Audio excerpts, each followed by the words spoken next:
Okay guys, hello and welcome back to my second video in the series on becoming TOGAF 9.x certified and beyond. Good morning, good afternoon and good evening for all of you who are joining in from different time zones. So let's get started. I hope you got an opportunity to look at my previous video. What we're going to cover in today's video session is an extension of the previous video and additional information. But before we get started, what did we cover in our previous video? If you remember, in our last video, we looked at the TOGAF certification in terms of the overview of the certification, its purpose and the objectives, the levels what it has, and who is the target audience in terms of both foundation as well as certified. That is in terms of level 1 and level 2. And then we looked at the exam related information in terms of how many types of exams are there, such as TOGAF 9, Part 1, Part 2 and the combined. And then we went ahead and started looking at how many topics does each exam makes up of. Level 1 makes up of 11 topics. Each has a set of questions which makes all together into 40 questions. And then we looked at level 2 which makes of 8 questions, each question carrying 5 points. Again, that is overall 40 points. And then we looked at the passing percentage. What is the minimum passing percentage which is required to pass part 1, part 2 and combined? Okay. If you remember, I did mention for part 1, you need to at least score 55%, that is 22 points out of 40. And for part 2, 60%, that is 24 out of 40. And then I did walk you through about the learning format in terms of the conformance requirements, how to download the PDF and start referencing the PDF specification, the G116. Okay, so that was from yesterday's session.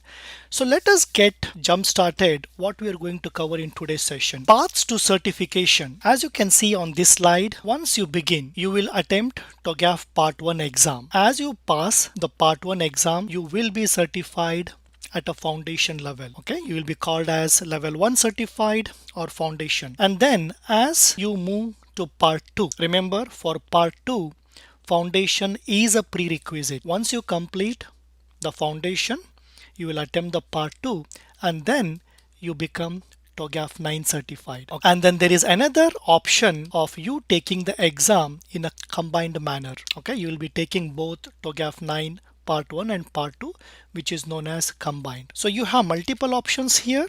Quickly to summarize, part 1 just becoming foundation and then take separately part 2 become certified, or take both together in one sitting and become certified. Okay, that's the third option. Okay, let's move on and see what each exam provides us. So in terms of part 1, as we just reviewed, you need to at least score 55%, 22 points out of 40. Now, what is the type of exam? You will get 40 questions.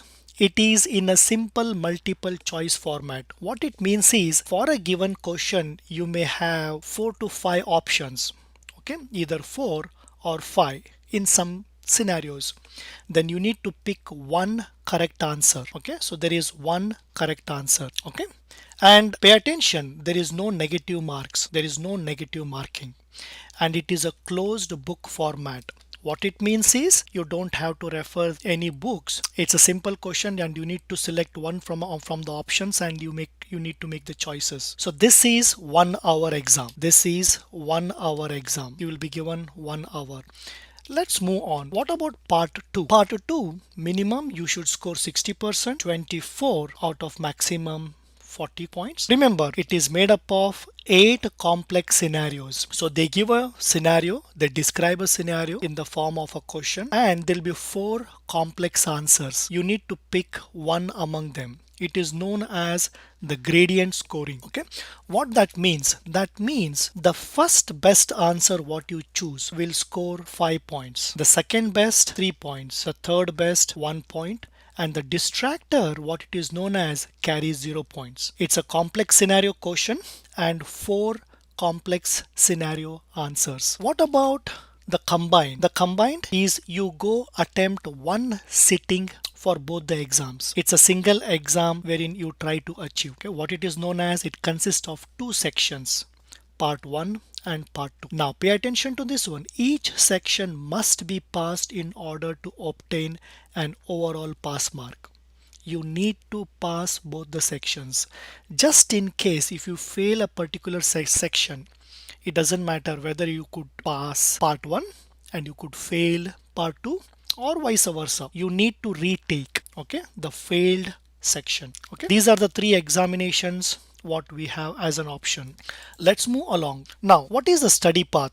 Primarily, you have 3 options, okay, but you can focus on 2. The first one is what known as the accredited training provider, wherein Open Group provide you with all the accredited trainers as part of the TOGAF training. Okay, you can visit to this particular link and you can opt whomever based upon which region and where you belong to. And the second option is the self-study material. Let's quickly look at each one of them. And of course, the third one is wherein some of the online training providers, they do also provide an on-demand kind of training which you can look at it.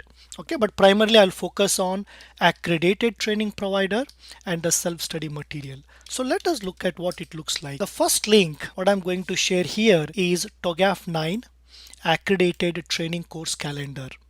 So in this particular link, what you see is all the accredited trainers across the globe. Okay, the trainer name, the location, okay, the contact details, etc. So based upon this, whomever you do prefer, you can contact them and register for the course. As you can see, it is just a 2 days for foundation level or 4 days for the entire course as an example. The second option is self-study material. As you can see here, it is right available on the Open Group. You need to pay the price for this and you can download the self-study material. Here you can see it provides additional details. What you get as part of the self-study material. All these are the details, including the certification as well as the newer release for self-study. Okay, you have 2 options here.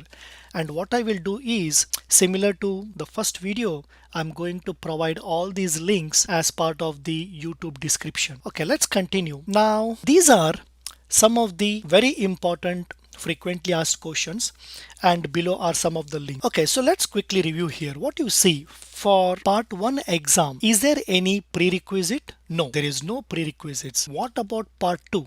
Is there a prerequisite? Yes, you must be certified on the foundation. Then only you are eligible to take the part 2. What about the retake policy? Okay, if you fail any of these, in case you need to wait for 1 month to re-register for the exam. Okay, you need to re-register and take the exam, but the wait period is for 1 month. What about the exam vouchers? Now remember, if you are getting training from an accredited training institute, then they do provide an exam voucher. The exam voucher is part of the training. And if you are doing a self-study course, if you're taking the self-study path, then you need to buy paying the credit card. What is ESL? ESL means English as a secondary language. If English is secondary language to you, you may be eligible for additional time, but you must request and obtain approval from Open Group before you book for the exam. Next steps after completing the exam.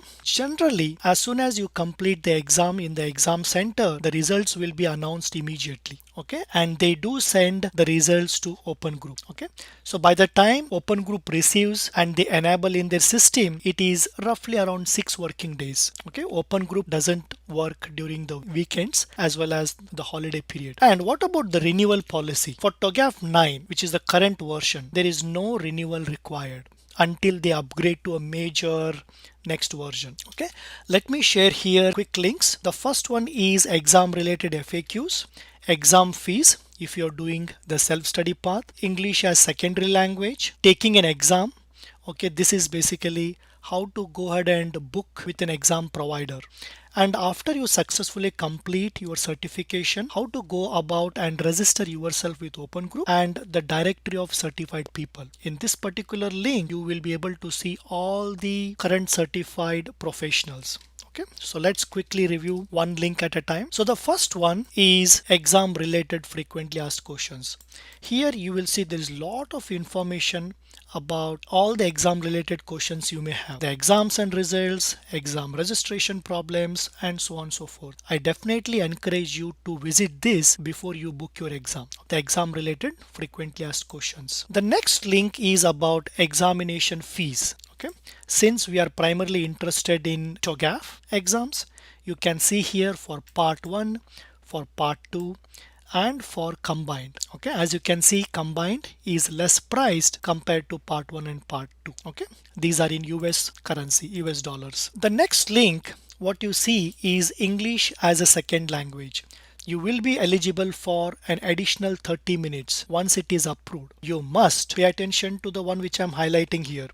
Candidates must request and obtain approval from the open group board. Okay, they need to contact the help desk with all the details. They review it and they approve it. Once approved, you will be eligible for additional 30 minutes for both part 1 and part. Okay, the next link is taking an exam. Here you will see how to go ahead and book your exam with Pearson. All the details is mentioned on this particular web page. Once you get certified, this is a particular page where you will come and register yourself. Okay, this is the first step what you should complete as part of the process. And last but not least, this is the directory of certified people. So as of today, you can see there are total 78,000 plus TOGAF 9 certifications, among which around 23,000 plus are foundation and roughly around 55,000 are on TOGAF 9 certified. You can quickly search and find the details. As you can see, this is my certificate and the date on which I was certified. I hope this was very helpful. So let's quickly review what we have learned so far. Okay, so we started looking at the paths to the certification. There are primarily 3 different ways of getting certified. Part 1, getting certified only as foundation. Part 2, wherein the prerequisite is foundation, and then getting certified as TOGAF certified. And then the other option is combined, that is attempting the exam in one go, both for part 1 and part 2. Okay, then study path, primarily there are 2: accredited training provider and then the self-study material. Of course, there is a third one which is more on a on-demand basis. Okay, I did share with you several important FAQs and links in my previous slide. So what is that you can expect as part of my next video? In my next video, let's look at the standard definition of TOGAF. What does TOGAF means and where does it fit with other standards? A brief history about TOGAF. How did TOGAF evolve? It has a long history, at least about 3 decades, and where does it stand today? And then let us briefly look at what is an open group, how do they operate and support, and then we will briefly describe what is an enterprise, an architecture framework. Combined together, what is an enterprise architecture framework? Okay, so that will be coming in my next video. Okay, hope this was useful. Thank you one and all. I would appreciate if you can take a moment to like this video, share it with your friends, and comments as usual are always welcome. And please remember to subscribe to my channel. Until next time, thank you so much. You all have a great day, a great afternoon, and a great evening. Thank you once again. Bye for now.